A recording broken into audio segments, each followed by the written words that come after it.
Kota main futsal lagi, impakan aja.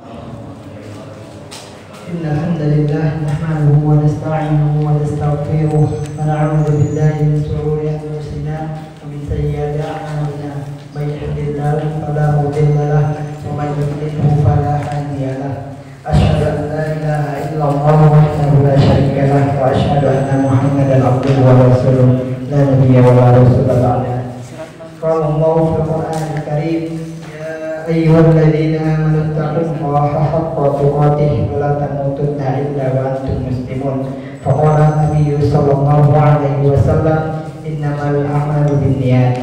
Alhamdulillah, di maghrib yang mulia ini kita panjatkan puji dan syukur kepada Allah Azza wa Jalla, di mana Allah masih berikan limpahan nikmat dan karunia-Nya sehingga kita dapat berkumpul di salah satu rumah Allah yang mulia dalam suatu rangka ibadah, yaitu sholat maghrib secara berjamaah, dan akan disambung kajian rutin bab Riyadhus Shalihin yang akan disampaikan oleh Ustaz Ismail Fitri hafizahullah taala. Tak lupa salawat dan salam kita sampaikan pula kepada baginda Rasulullah sallallahu alaihi wasallam. Allahumma shalli wa sallim wa barik alaihi. Dan juga segenap para keluarganya, sahabatnya, tabi'in nasurah yang istiqomah di atas sunnahnya. Mudah-mudahan Allah masukkan kita termasuk golongan umat beliau yang mendapatkan syafaatnya di hari kiamat. Bismillah ta'ala. Amin amin ya rabbal alamin. Baiklah, untuk pada waktu kita buka kajian dengan mengucapkan basmalah. Bismillahirrahmanirrahim. Para ustaz boleh tafadhol. Bismillahirrahmanirrahim. Assalamualaikum warahmatullahi wabarakatuh. Alhamdulillahirabbil alamin. وبه نستعين وعلى أمور الدنيا والدين والصلاة والسلام على أشرف الأنبياء والمرسلين نبينا محمد وعلى آله وصحبه أجمعين يا أيها الذين آمنوا اتقوا الله حق تقاته ولا تموتن إلا وأنتم مسلمون وقال النبي صلى الله عليه وسلم من دل على خير فله مثل أجر الفاعل. Bersyukur kita kehadirat Allah Azza wa Jalla atas limpahan nikmat karunia serta hidayah yang Allah berikan kepada kita, di mana pada malam hari ini Allah kumpulkan kita di rumahnya dalam rangka mencari keridhaannya melalui satu amalan, yaitu majelis ilmu agama. Barang siapa nantinya mendapatkan hidayah dari Allah, tidak ada seorang pun yang bisa menyesatkannya, dan barang siapa yang disesatkan oleh Allah, tidak ada seorang pun yang bisa memberikannya hidayah. Salawat dan salam atas junjungan baginda Rasulullah sallallahu alaihi wasallam beserta keluarganya, para sahabatnya radhiyallahu anhum wa radhu'an, dengan memperbanyak salawat dan salam serta mengamalkan tuntunan Rasulullah sallallahu alaihi wasallam, insyaallah kita akan meraih kemuliaan di dunia dan di akhirat, mendapatkan syafaat biiznillah taala min rabbil alamin. Jamaah muliakan Allah, kita masih pada bab amar ma'ruf nahi munkar. Hadis yang terakhir yang sudah kita bahas tentang kalau kita nggak bisa mencegah kemungkaran, jangan duduk-duduk di pinggir jalan, gitu ya, duduk-duduk di pinggir jalan.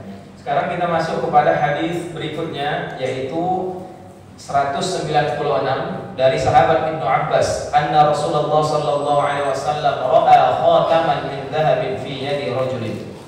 Bahwa Rasulullah sallallahu alaihi wasallam ra'a khataman min dhahabin, melihat seorang laki-laki memakai emas, ya, khatam itu cincin emas, fi yadi rajulin, di tangan seorang laki-laki.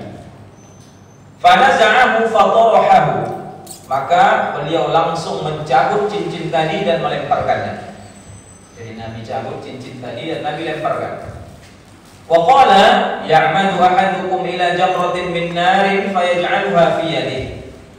Seseorang dari kalian sengaja mengambil bara api lalu meletakkannya di tangannya. Sesudah Nabi buang, Nabi sampaikan seseorang kalian telah sengaja mengambil bara api dan meletakkan di tangannya. Faqila lirrajul ba'dama dhahaba Rasulullah sallallahu alaihi wasallam khudh khatamah. Setelah Rasul berlalu, lalu ada orang yang berkata kepada orang yang punya cincin tadi, ambillah cincinmu dan manfaatkanlah. Ya, jadi Nabi sudah pergi, ada orang mengatakan, udah kau ambil aja, kau manfaatkan. Artinya entah kau jual atau apa segala macam lah. Ya. Kemudian qala la wallah. Kata laki-laki tadi, tidak demi Allah. La akhuduhu abada. Saya tidak akan mengambilnya selamanya. Saya tidak akan mengambilnya selamanya. Wa qad tarahahu Rasulullah sallallahu alaihi wasallam, karena cincin itu telah dilempar oleh Rasul sallallahu alaihi wasallam. Hadis riwayat Muslim. Jamaah yang dimuliakan Allah Azza wa Jalla, dari hadis ini ya jelas bagi kita bahwa ketika kita memiliki kekuasaan atau memiliki kemampuan untuk mencegah kemungkaran, maka segera untuk dicegah. Ya, segera untuk dicegah. Misal kita orang tua punya anak, ya, maka kita punya kemampuan untuk mencegahnya langsung. Ya, maka kita ingatkan. Kalau perlu dengan menggunakan tangan, ya. Nah, kenapa? Karena kita mampu untuk mencegahnya. Jemaah muliakan Allah Azza wa Jalla, sehingga sebagaimana kita bahas ketika tidak mampu, maka dengan kata-kata. Ketika tidak mampu dengan hati. Dan maksud dengan hati itu ialah membenci perbuatan tersebut dan pelakunya. Jemaah muliakan Allah Azza wa Jalla. Dari hadis ini kita juga bisa mengambil kesimpulan bahwa emas haram bagi laki-laki. Ya, emas haram bagi laki-laki.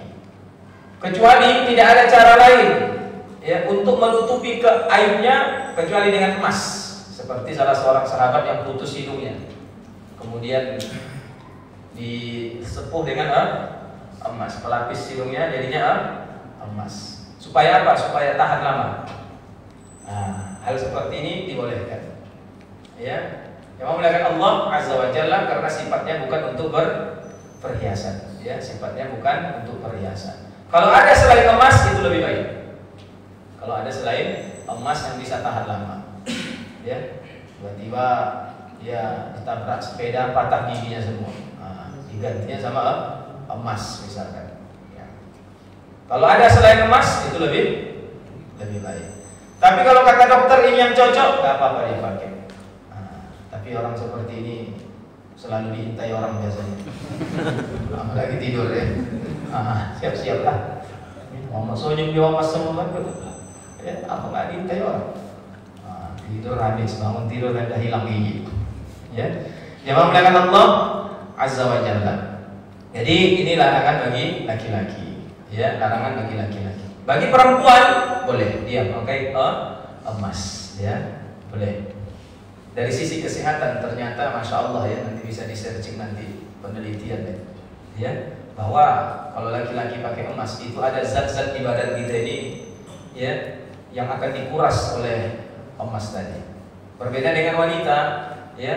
Nah, wanita nanti dibuang dengan haid dan nifas. Itu saya sempat pernah baca itu. Nanti coba dicek lagi secara dari sisi kesehatan. Ya. Nah, makanya ada itu di Eropa itu dia pakai emas semua, itu kurus badannya, susut badan. Ya. Wah, tapi emasnya banyak, tangannya, lehernya. Ya. Nah, ternyata bisa merusak kesehatan. Kalau bagi laki-laki menggunakan emas. Bagi perempuan aman karena dia dibuang ya racun-racunnya melalui haid atau nifas. Jemaah muliakan Allah Azza wa Jalla. Kemudian dari hal ini juga, maka sikap kita kalau ada orang yang kita melakukan kemungkaran lalu kita dicegah oleh orang lain, terima. Ya, terima. Ya, apalagi itu adalah kebenaran. Jangan kita bantah. Ya, walaupun yang menasihati kita itu bukan ya satu pengajian. Itu nggak ada istilah mencegah kemungkaran harus satu pengajian. Ya, suka ustazku melarang bahwa aku tidak tahu, tidak akan cakap Quran, tidak boleh. Kalau yang dia sampaikan benar, walaupun dia anak kecil, ya maka terimalah. Ya, kenapa? Karena kita seorang Muslim tunduk kepada kebenaran. Ya, tunduk kepada kebenaran. Sebagaimana sahabat ini tadi, ya dia nggak mau ngambilnya lagi karena dia sudah dibuang oleh Rasulullah Sallallahu Alaihi Wasallam. Jemaah muliakan Allah Azza wa Jalla. Baik. Hikmah yang terakhir, ternyata emas itu bisa menjadi bara api, ya, bagi orang yang memakainya. Artinya, ya, ini adalah menunjukkan larangan yang besar, ya, menunjukkan akan haramnya. Karena dosa itu ketika ada ancaman maka dia bisa jadi dosa besar.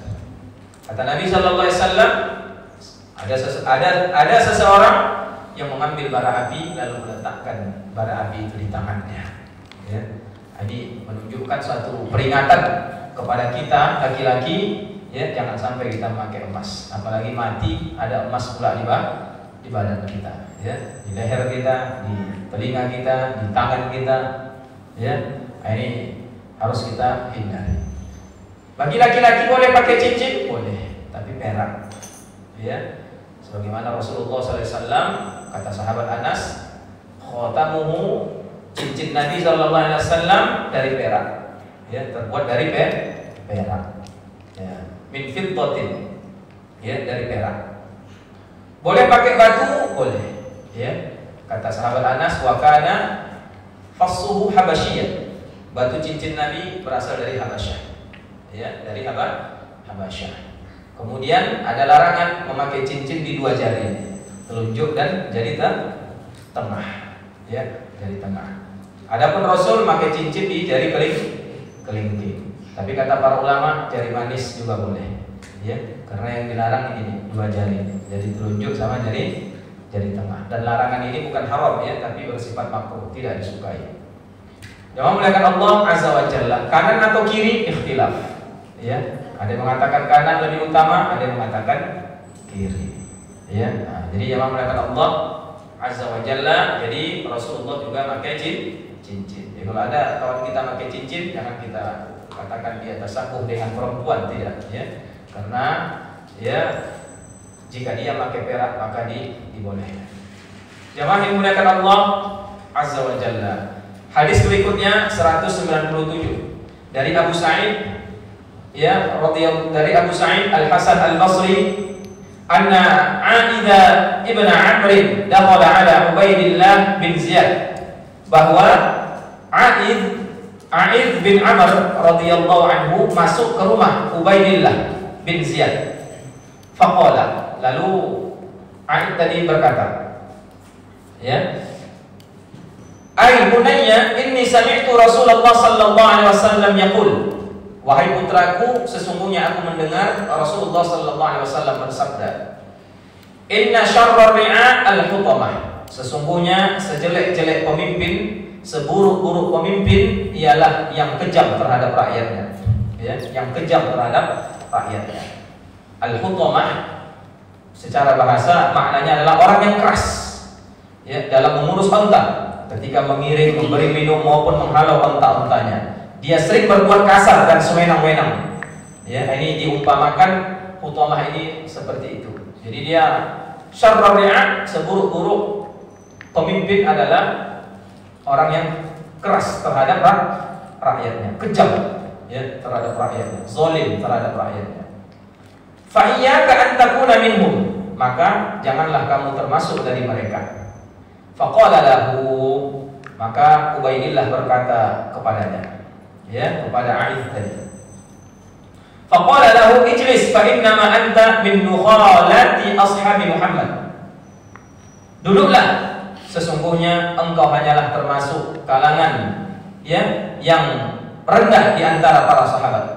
Faqala wa hal kanat lahu nukhalah, maka Aid berkata, apakah di antara para sahabat itu ada kalangan yang rendah? Innama kanatin nukhalah ba'dahum wa fi ghairihim, sesungguhnya kalangan rendah itu hanya ada pada orang yang sesudah mereka dan orang pada selain mereka. Dalam hadis riwayat Muslim. Jemaah yang muliakan Allah Azza wa Jalla, jadi sahabat Aid tadi, ya, menjelaskan kepada Ubaid, ya, tentang apa yang dia dengar dari sahabat Rasulullah, dari Rasulullah sallallahu alaihi wasallam. Tapi ada ketidaksenangan dari siapa? Ubaidillah bin bin Ziyad, ya, sampai dia mengatakan, duduklah, sungguhnya engkau ini golongan rendah dari para sahabat. Artinya bukan golongan senior, bukan golongan orang yang terkenal. Maka kata A'id membantah itu, sesungguhnya yang paling rendah itu adalah orang yang sesudah mereka. Ya, ini menunjukkan akan kemuliaan para sahabat Rasulullah Sallallahu Alaihi Wasallam. Meskipun dia golongan rendah, tapi sungguh satu hal yang mulia ketika seseorang pernah melihat Rasul Sallallahu Alaihi Wasallam. Ya, makanya definisi sahabat apa? Orang yang hidup di masa Rasul, hidup dalam keadaan Muslim, mati dalam keadaan Muslim. Jadi dia bertemu dengan Rasul Sallallahu Alaihi Wasallam. Ada orang yang hidup di masa Rasul tapi tidak bertemu dengan Rasul, ini tabi'in. Ya, dia tetap kategori tabi'in. Seperti Uwais Al-Qarni, dia hidup di masa Rasul tapi belum sempat bertemu dengan Rasul. Pernah dia datang dari Yaman ke Madinah, ternyata Rasul sedang keluar bersama sahabat. Dia cuma jumpa dengan istri Rasulullah Sallallahu Alaihi Wasallam. Dia tunggu nggak datang-datang, dia teringat pesan ibunya, jika sudah sampai segeralah kembali. Maka dia pun kembali. Maka Nabi katakan ini sebaik-baik tabi'in. Ya, tabi'in. Kenapa? Karena belum sempat bertemu dengan Rasul Sallallahu Alaihi Wasallam. Ada orang yang bertemu dengan Rasul tapi dia tidak Muslim, ya, maka dia bukan sahabat walaupun dia bertemu dengan Rasul. Ada orang yang bertemu dengan Rasul, hidupnya Muslim tapi matinya kafir. Nah, ini juga bukan golongan sahabat. Jelas ya? Nah, seperti Abdullah bin Ubay, ya, Rajal bin Umfuwa, dan yang tadinya sahabat terakhirnya murtad, ya, maka ini bukan termasuk golongan sahabat. Jadi definisi sahabat bertemu dengan Rasul, hidup dalam keadaan Muslim, mati pun dalam keadaan Muslim. Ya, walaupun dia sekali bertemu, maka itu sudah termasuk kategori sahabat Nabi Sallallahu Alaihi Wasallam. Hadis yang ke-198 dari Huzaifah radhiyallahu anhu dari Nabi Sallallahu Alaihi Wasallam, beliau bersabda, "Walladzi nafsi biyadihi la ta'murunna bil ma'ruf wa la tanhawunna 'anil munkar aw la yushikanna Allah ay yab'atsa 'alaikum 'iqaban minhu thumma tad'unahu fala yustajab lakum." Demi zat yang jiwaku berada di tangannya, kata Nabi, ya, kalian harus menegakkan amar ma'ruf dan nahi munkar, atau Allah akan mengirim azab kepada kalian. Kemudian kalian memohon kepadanya, namun tidak dikabulkan untuk kalian doa kalian. Hadis riwayat Tirmidzi. Yang memuliakan Allah Azza wa Jalla, dari hadis ini menggambarkan kepada kita betapa pentingnya amar ma'ruf nahi munkar pada suatu negeri. Ya, pada suatu negeri. Itu skala besar. Ya, kalau skala kecilnya menegakkan amar ma'ruf nahi munkar dalam rumah tangga. Kalau tidak, Allah akan azab. Ya, kalau Allah sudah turunkan azab, maka kalian berdoa enggak ada gunanya lagi. Kalau sudah azab datang. Jamaah muliakan Allah Azza wa Jalla, ini yang harus kita pahami. Ya, pentingnya amar ma'ruf nahi munkar. Jadi kita bersyukur di kalangan, ya, umat Islam masih ada orang yang peduli dengan amar ma'ruf nahi munkar. Jamaah muliakan Allah, hadis yang ke-199 dari Abu Sa'id Al-Khudri radhiyallahu anhu dari Nabi sallallahu alaihi wasallam, beliau bersabda, "Afdhalul jihad kalimatu 'adlin inda sultanin jahir." Jihad yang paling utama, ya, jihad yang paling utama kata Nabi ialah mengucapkan kebenaran, ya, menyampaikan kebenaran di hadapan penguasa yang zalim. Inilah jihad yang paling utama.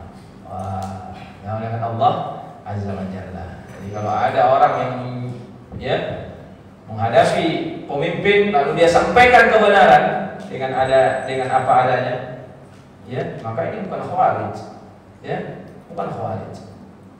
Yang melakukan Allah Azza wa Jalla. Jadi sebaliknya, kalau ada orang yang tidak menyampaikan kebenaran di hadapan pemimpin, malah di hadapan pemimpin dia tunduk, dia benarkan apa yang disampaikan, ya, malah dia larang orang untuk menyampaikan kebenaran kepada pemimpin. Nah, ini namanya murji'ah. Ya, murji'ah. Jadi murji'ah itu kata para ulama agama yang disukai oleh penguasa. Karena dengan adanya mereka, ya, langgeng kezalimannya. Ya. Hanya memuliakan Allah Azza wa Jalla. Saya ulangi ya, afdhalul jihad, jihad yang paling utama menyampaikan kebenaran di hadapan pemimpin yang zalim. Hak katakan hak, yang batil katakan batil. Ya, Bapak salah, ya, Bapak keliru. Undang-undang yang Bapak buat ini bertentangan dengan syariat. Bapak harus, ya, tidak boleh Bapak terapkan ini. Karena melakukan Allah Azza wa Jalla.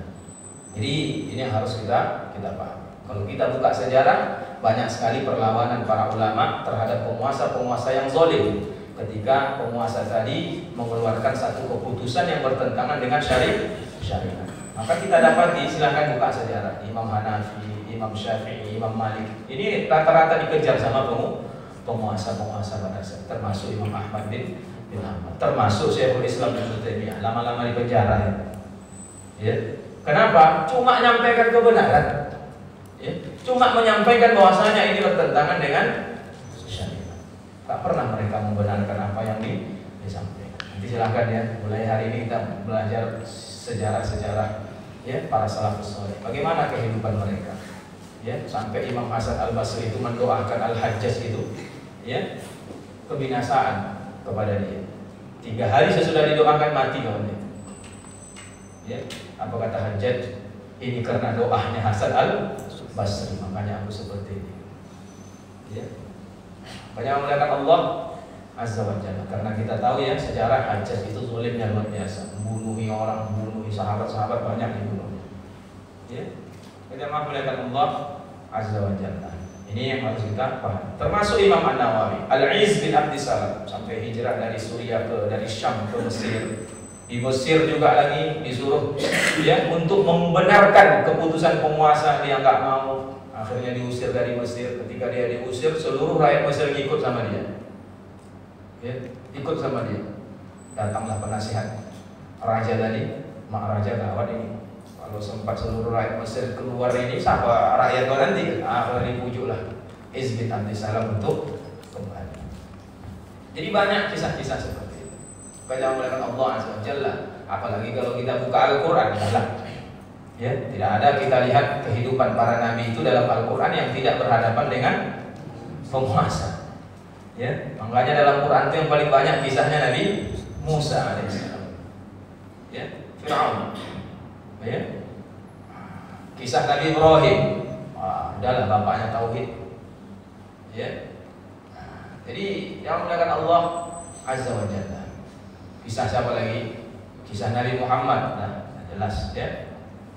Jadi banyak kalau kita buka sejarah para nabi, ya, orang-orang soleh selalu ketika berhadapan dengan penguasa menyampaikan kebenaran. Ya, menyampaikan kebenaran. Lakhatul kiram, melihat Allah Azza wa Jalla. Baik ya. Nah, bahkan bisa jadi menyampaikan kebenaran itu sesuai dengan keinginan penguasa. Aku nggak mau disampaikan kebenaran kecuali dengan cara ini. Maka dengan cara itu boleh ditempuh. Ya. Misal dia nggak mengizinkan orang datang ke istana, tapi dia buat perundang-undangan. Siapa yang ingin menyampaikan aspirasinya begini, ya, maka syaratnya begini, melapor ke sini, ke sini, baru dia bisa menyampaikan aspirasi. Silakan, ya. Jangan samakan dengan orang-orang Barat, nggak sama. Kalau Islam itu menyampaikan aspirasi, ya, rumput sebiji pun tak terpijak. Begitu kalau umat Islam menyampaikan aspirasi yang benar Islamnya. Beda dengan orang Barat ya, habislah perusahaan yang hancur di sini itu dan lain sebagainya. Jadi jamaah melihat Allah Azza wa Jalla. Ya, kenapa? Karena dengan cara itu baru penguasa tadi mendengar, oh salah rupanya keputusan yang ku buat. Gitu ya. Wah, nanti KTP akan kita hapus kolom agama. Misal. Akhirnya bergerak ulama ini bersuara, ulama sana bersuara, ulama sini bersuara, seluruh umat Islam bersuara. Salah rumah ini tak jadi. Tapi dia apa? Menyoponya tak ada, menyoponya yang ngaku dia nyok. Jadi tu. Jadi memang jalannya sudah seperti itu. Kalau memuliakan Allah Azza wa Jalla. Ini ya harus kita pahami. Ya, nggak apa-apa nikah sama jenis, tak apa-apa. Buat peraturannya nikah sama jenis. Ditunggu dulu. Biasanya dibuat keputusan maka ditunggu. Ada nggak ria-ria? Ada nggak yang komplain? Itu belum ketok palu. Ya, tengok dulu. Oh, ada yang bersuara, ulama sana bersuara, ulama ormas sana bersuara, organisasi Islam ini bersuara, semua rakyat pun ikut bersuara, medsos pun ikut bersuara. Jangan kita pikir medsos itu nggak ada pengaruh. Nggak ada pengaruhnya. Bahkan ada tim pemantaunya. Ya, tim yang khusus melihat ya perkembangan rakyat itu. Bahkan sekolah pun sekarang dari medsos ya. Kalau melihat Allah Azza, oh rupanya banyak yang tidak setuju, batal, tak jadi. Ya, tak jadi. Kalau melihat Allah Azza. Tapi kalau semua diam. Ya, karena kalau nanti menyampaikan kebenaran khawarij, jadi deh itu. Ya, besok awak tengok di kuah nikah yang berkumis satu lagi berjenggot. Jadi, ya, yang memuliakan Allah Azza wa Jalla. Ini harus kita pahami. Ya, khawatir kiram yang memuliakan Allah Azza wa Jalla. Sampai kita ingat ya kisah keluarnya resolusi jihad itu kan dari Kiai Haji Hasim Asy'ari. Ya, tatkala tentara Inggris ya mau masuk ke Indonesia, termasuk ke Surabaya, ya dengan tujuan tadi apa? Melucuti persenjataan Jepang. Ternyata tercium sama para ulama dia bawa Belanda. Ya, artinya akan ada penjajahan yang baru. Ya, maka tidak ada cara lain, ya harus dikeluarkan, instruksikan, keluarlah resolusi dia. Padahal Bung Karno itu sudah jumpai, ya kau salah begini, nggak ada yang masuk.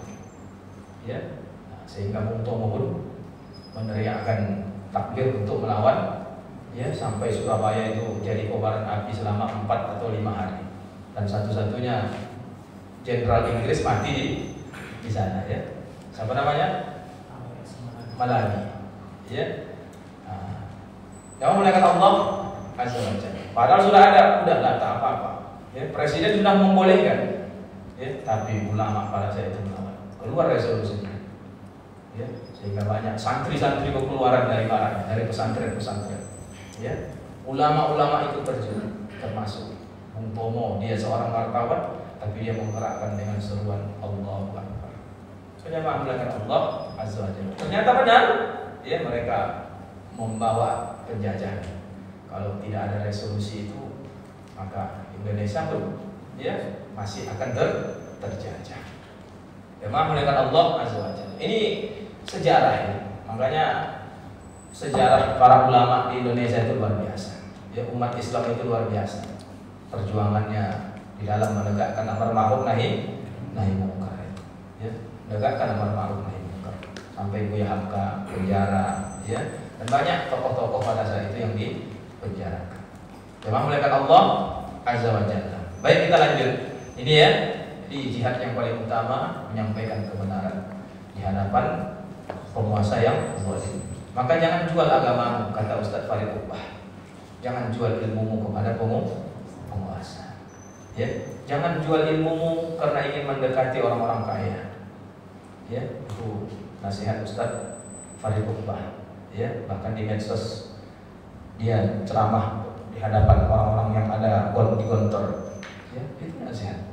Karena kalau sudah kita dekat ke sana kepada penguasa, siapapun penguasanya, maka kita akan susah untuk membentengi umat ini. Ya, membentengi umat. Bahkan bisa kita pun akan berat untuk mengatakan haram, berat itu. Kenapa? Karena udah masuk yang haram. Ya, masuk yang haram. Ya, makanya Imam Malik panggil sama ya khalifah pada saat itu untuk datang ke istana untuk mengajar di situ. Tidak. Kalau dia mau dia datang ke situ. Ya, ilmu itu didatangi bukan mendatangi. Al ilmu ya'ti wa la yu'ta. Ilmu itu ya didatangi bukan mendatangi. Ya yu'ta wa la yu'ta. Jangan melihat Allah Azza wa Jalla. Sehingga anak khalifah pun datanglah duduk. Mau duduk di muka enggak? Kau terlambat datang. Duduk ke belakang. Ya, kalau datang duduk ke depan. Karena dulu orang belajar itu berlomba-lomba cepat datang duduk di depan. Kalau sekarang kan walaupun cepat datang duduk di belakang. Bisa ada punggung orang. Mana yang tinggi kawan dulu ini tinggi. Aku pendek, cocok lah di belakang. Jadi dia sudah nawaitul nauma, ya, dia sudah berniat di nawaitul nauma fit ta'allum, ya, aku berniat tidur, ya, menuntut ilmu. Karena oleh Allah Azza wa Jalla. Makanya jarang orang mau duduk di depan, suka pembaca apa maju Pak. Dulu orang belajar dulu depan. Ya, kenapa? Karena dia hadir, jangan sampai aku pulang tak bawa ilmu. Kan siawak duduk kalau pulang tak ada ilmu. Ya. Kalau awak pulang tak bawa ilmu sama halnya kita dengar stand up komedi. Ya. Cuma hiburan saja. Ya. Awak kan dulu gitu kalau ngaji. Betul ya? Dulu kan ngaji itu. Apa yang awak tanya dulu kalau ada remaja-remaja itu? Tak so, tak ustaznya. Kenapa tak so? Tak ada lucu ini. Yang dicari apa? Lucunya. Ya. Lucunya. Kamu oleh kata Allah Azza wa Jalla. Ulama dulu beda. Ya, yang mereka cari cemana pulang aku ilmu. Ada yang bawa yaitu ilmu bisa kuamalkan. Jemaah melihat Allah Azza wa Jalla. Baik, kita lanjut ya. Hadis yang ke-200. Anna rajulan sa'alan Nabi sallallahu alaihi wasallam. Ada seorang laki-laki bertanya kepada Nabi sallallahu alaihi wasallam, wa qad wada'a rijlahu fil gharzi. Ketika itu beliau telah meletakkan kakinya di pijakan pelana untanya. Jadi Nabi sudah mau naik ke unta. Di pelananya Nabi naik, datang seorang yang bertanya. Apa pertanyaannya? Ayyul jihadi afdal? Ya Rasul, jihad apa yang paling utama? Kata Nabi, kalimatu haqqin inda sultanin jahir. Ucapan yang hak di hadapan pemimpin yang zalim. Hadis riwayat Nasa'i, hadisnya sahih. Yang melihat Allah Azza wa Jalla. Ya, jadi ada dua hadis malam hari ini tentang menunjukkan akan keutamaan jihad. Ya, keutamaan jihad. Hadis yang ke-201. Dari Ibnu Mas'ud radhiyallahu anhu, beliau berkata, Rasulullah sallallahu alaihi wasallam bersabda, "Inna awwala ma dakhala an-naqsu 'ala bani Israil annahu kana ar-rajulu yalqa ar-rajul fayaqul." Sesungguhnya awal masuknya kekurangan pada Bani Israel. Jadi awal masuknya Bani Israel itu kan salah satu kaum yang dimuliakan Allah pada saat itu. Jadi awal mula masuknya kekurangan, ya, kerendahan kepada Bani Israel adalah seseorang bertemu orang lain yang melakukan maksiat. Jadi awal mulanya Bani Israel ini terhina jadinya, ya, ketika itu ada seseorang bertemu orang lain yang melakukan maksiat, lalu dia berkata, "Wahai kamu, bertakwalah kepada Allah, tinggalkanlah apa yang sedang kamu perbuat, karena hal itu tidak halal bagimu." Kemudian keesokan harinya dia bertemu lagi dengan orang itu yang tetap di atas keadaannya yang kemarin. Ternyata hal tersebut tidak menghalanginya untuk menjadikannya, ya, sebagai teman makan, teman minum, dan teman duduknya. Ketika mereka melakukan demikian, maka Allah menutup hati sebagian dari mereka, ya, dengan sebagian yang lain. Kemudian Nabi sallallahu alaihi wasallam membacakan surah Al-Maidah ayat 78 sampai 81. Lu'inal ladzina kafaru min bani Israil 'ala lisani Daud wa Isa bin Maryam. Orang-orang kafir dari Bani Israel telah dilaknat melalui lisan ucapan Daud dan Isa putra Maryam. Apa sebabnya dilaknat? Karena mereka durhaka dan selalu melampaui batas. Mereka tidak saling mencegah perbuatan mungkar yang selalu mereka perbuat. Nah, itu banyak sebab. Jadi tidak mencegah kemungkaran. Mereka sungguh sangat buruk apa yang mereka perbuat itu. Kamu lihat banyak di antara mereka tolong menolong dengan orang-orang musyrik, orang-orang kafir, Sungguh sangat buruk apa yang mereka lakukan untuk diri mereka sendiri. Ya, surah Al-Maidah 78 sampai 81. Jadi ketika pertama nampaknya orang melakukan kemungkaran, dicegah. Kamu, ya, bertakwa kepada Allah. Besok udah makan-makan dia sama orang itu tadi. Kalau sudah makan-makan awak, duduk sama, ngopi bareng, muratlah lagi awak untuk mencegah. Ya. Besok jumpa, udah deh. Ya, biarlah. Ya, inilah awal pula kehinaan bagi Bani Israil. Ya, jangan melakukan Allah Azza wa Jalla. Ini harus kita paham. Makanya para ulama sangat berhati-hati menerima harta itu. Ya, kenapa? Karena bisa melemahkan.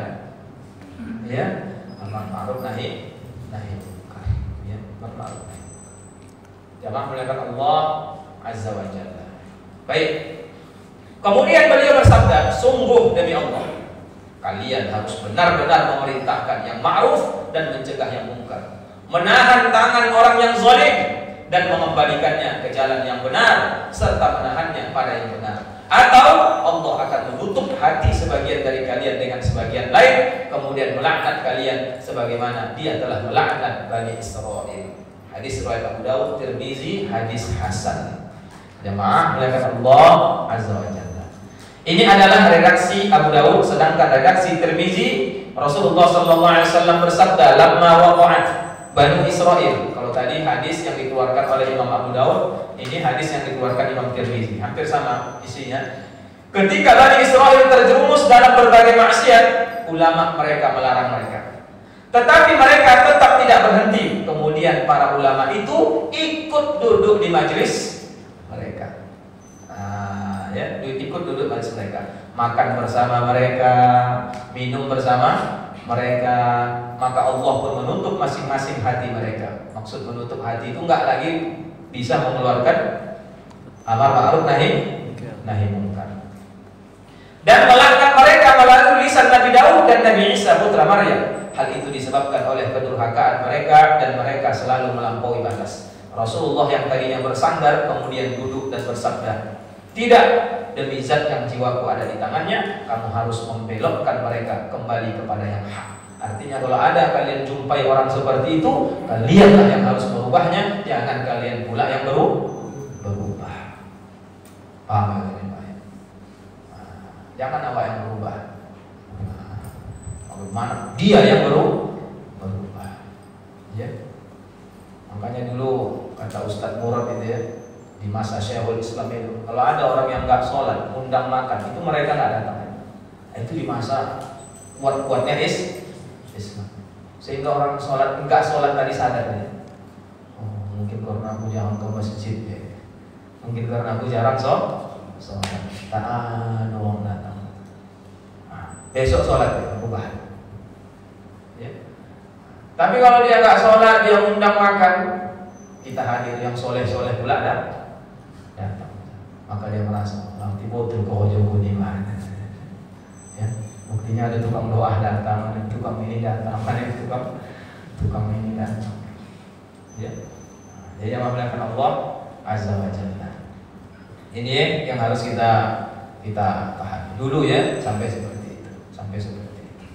Kerja memuliakan Allah Azza wa Jalla. Kalau sekarang kan sudah kabut ya, udah banyak bingung aja nih, macam mana ini. Tak datang nanti jemaah, datang nanti jemaah, udah datang aja lah. Ya. Kerja memuliakan Allah Azza wa Jalla. Baik, hadis yang terakhir dari Abu Bakar As-Siddiq, beliau berkata, "Ya ayuhan nas, innakum taqra'una hadhil ayat." Wahai manusia, kalian membaca ayat ini. Apa ayatnya? Ya ayyuhalladzina amanu 'alaikum anfusakum. Wahai orang-orang beriman, jagalah diri kalian. La yadurrukum man dhalla idza tadaitum. Jangan sampai orang yang sesat, jagalah diri kalian. Orang yang sesat itu tidak akan bisa memberikan mudarat kepada kalian apabila kalian telah mendapatkan petunjuk. Ya, jadi kata Allah dalam firman-Nya, jagalah diri kalian. Ya, jagalah diri kalian. Karena kalau kalian menjaga diri kalian, orang yang sesat tidak bisa memalingkan kalian dari kebenaran. justru ya kalianlah yang akan bisa memalingkan mereka menuju kebenaran. Ya, surah Al-Maidah ayat 150. Yang memuliakan Allah, dan sesungguhnya saya mendengar, kata sahabat Abu Bakar, Rasulullah bersabda, sesungguhnya apabila manusia melihat orang zalim kemudian mereka tidak mencegahnya, maka Allah akan menimpakan siksa darinya kepada mereka semuanya. Ya, Allah akan menimpakan siksa kepada mereka semuanya. Hadis riwayat Abu Daud, Tirmizi, Nasa'i, sanadnya sahih. Memuliakan Allah Azza wa Jalla, ya, dari hadis ini menggambarkan kepada kita bahwa salah satu cepatnya azab itu turun ya ketika amar ma'ruf nahi munkar sudah tidak diterapkan. Ya, kehancuran akan terjadi pada orang-orang terbaik yang ada pada saat itu. Ya, sebagaimana kisahnya Bani Israel tadi. Mudah-mudahan bermanfaat. Ini hadis terakhir dalam masalah pada bab amar ma'ruf nahi munkar. Insyaallah kita akan lanjutkan pada bab yang lainnya di pertemuan yang akan datang. Subhanakallahumma bihamdika asyhadu an la ilaha illa anta astaghfiruka wa atubu ilaik. Assalamualaikum warahmatullahi wabarakatuh.